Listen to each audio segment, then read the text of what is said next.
So the council is already over, Mm-hmm. and the changes have already been happening. What that means that while you were in minor seminary, you all were dealing with, and the internet wasn't around back then, so you'd have to read newspapers and magazines and hear the latest scoop from your professors Yes, yeah.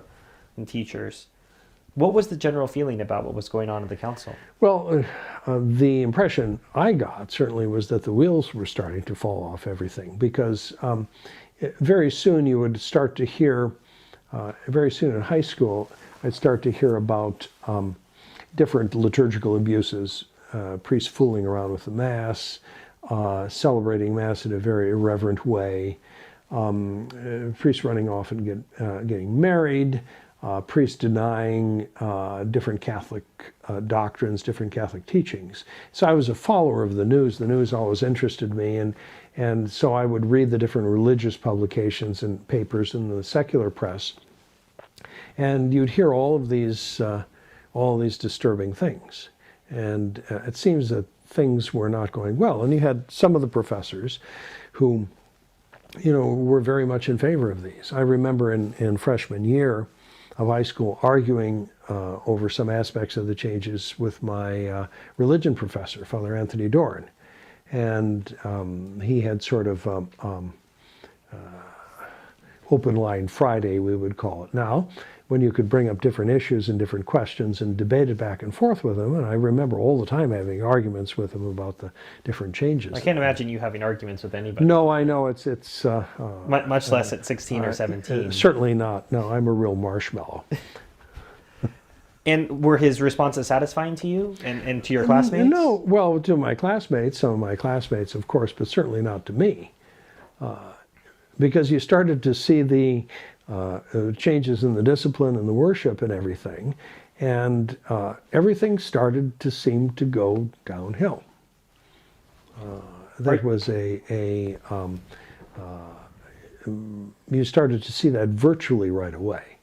And, a kid could see it, a 14-year-old kid could see that this is not working. Or a 14-year-old kid could see that having Father Clarence Rivers, who was a priest of the Archdiocese of Cincinnati, sing Negro spiritual Mass in your parish church, that this was not terribly respectful toward as regards the reverence due to the Blessed Sacrament and the Mass. So the whole series of things like that. So as you're going into major seminary that fall, is your sense that this is sort of passing? This is a fever that some people have caught, and it'll pass, and things are going to go back to as they were, and I'm going to see lots of young men in cassocks having their morning cigarette, and this is just a passing thing. Was that your sense going in? No, I'm not quite sure what it was. It was because it was extremely distressing. I think the general question is what next, and why isn't anyone doing his job and cracking the whip? And you didn't see that really at any level. The rector of the major seminary there was in effect a revolt against him, and the archbishop backed the people who were doing the revolting. And that also happened in the seminary college where I was, that there's a whole class who in effect revolted against against the Latin teacher in college, and the administration backed up the revolutionaries. So you're scratching your head saying, what exactly am I getting into? Now this was joined to the courses in the seminary college. At that point they moved philosophy, some of the philosophy and some of the theology down into the college level rather than keeping it for the major seminary. But the stuff that I was taught was, positively horrifying and heretical. I had a couple of good professors who were quite orthodox and stout in maintaining Catholic doctrines, but most of them were not. I had a scripture professor who questioned just about everything in the New Testament. It was just like a series of little stories that you had. So I mean, and this was an ongoing problem. So for you, recognize and resist started early on in seminary here, where you had to recognize modernism and resist it. I would say there was a little bit of a different take on that. Yes.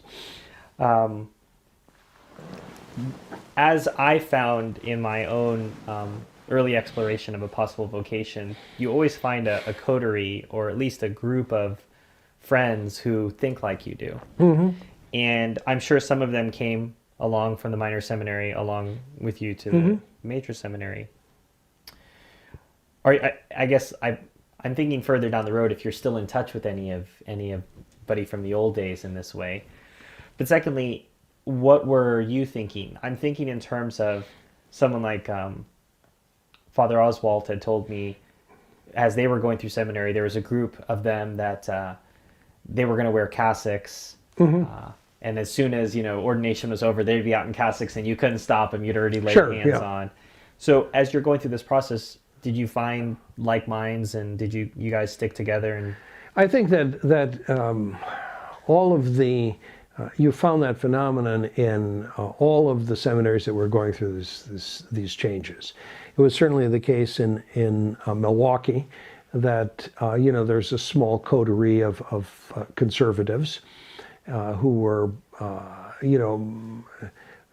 maybe hoping a little bit for better days and thinking that, well, they were going to do things differently. It was certainly the case in New York, for instance, in Bishop Sanborn's seminary. There were a few conservatives, and eventually 3 of them ended up at a cone. Donald Sanborn, Clarence Kelly, and Anthony Ward ended up at a cone. So that was a phenomenon that you had in those days. The fellows that I knew from those days in the minor seminary and in the seminary college who were somewhat conservative either left the seminary or eventually surrendered.